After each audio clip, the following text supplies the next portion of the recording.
In this video we're going to discuss about the importance of protest to human. As you guys all know, the two importance we have discussed in the previous video. In this video we are going to discuss about the three importance. Alright.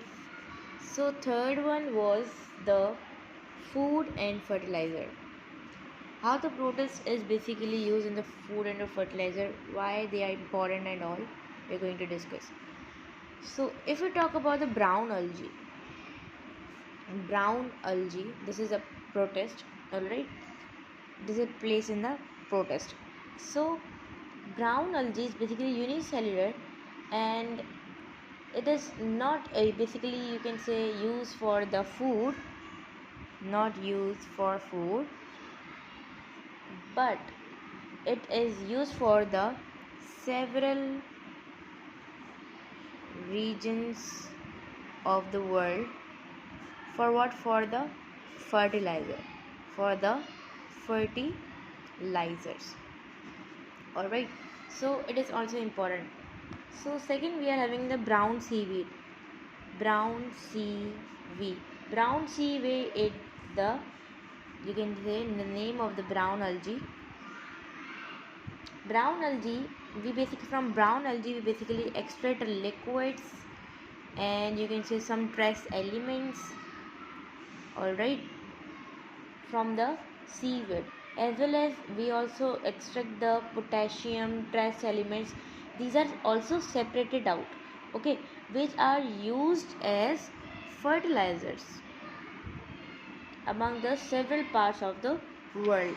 So this was about the third important. You can see that what are the usage of these alright. Fourth one, we are having the alternative source of food. Like we are giving the food from another organism, and we are taking the material from that organism. That is called the alternative source, alright. So first we are having the chlorella,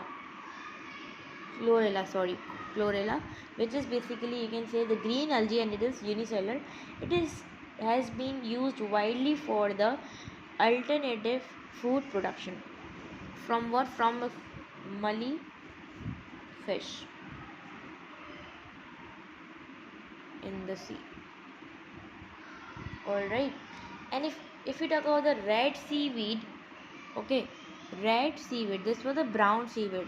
Here this is the red algae, so the this is was the green algae. If I am talking about the red seaweed, which is the red algae, alright, it is, you can say, is not only consumed for food, but is used for the liver bread.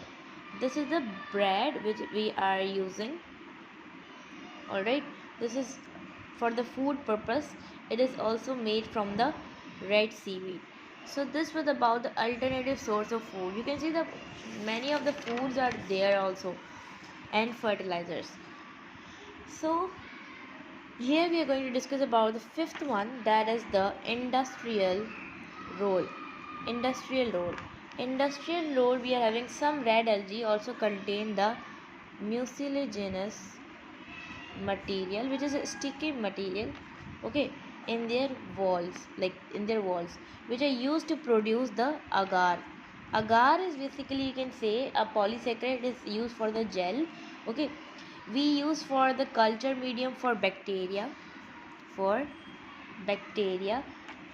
okay, and it is also used to capsule the drug. Anyways, on we are using the medicine. On the upper side of the medicine we are having the covering or capsule, which is also made from this agar, alright. And agar is also used for the making of the, you can say, cosmetics things, alright. So you can see that how many things are making, okay, from just this you can say, from the red algae. So it is also important of our life. So sixth one, we are having the biological research. Like you can take the example of the chlorella. Is basically, you can say, as it is under the green algae, it is used for the photosynthesis study. Like you can see how it's important. It is used for the photosynthesis study, it's very important. Okay, it contain a cell protein single cell protein for food. All right, as well as we are having the slime molds.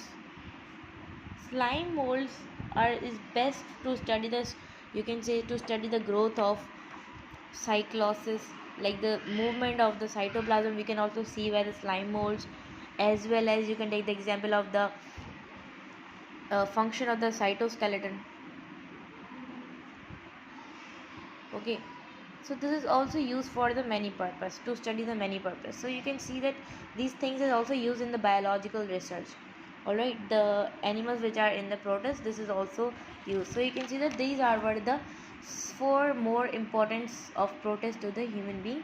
So two we have discussed in the previous video. So this was about today's video.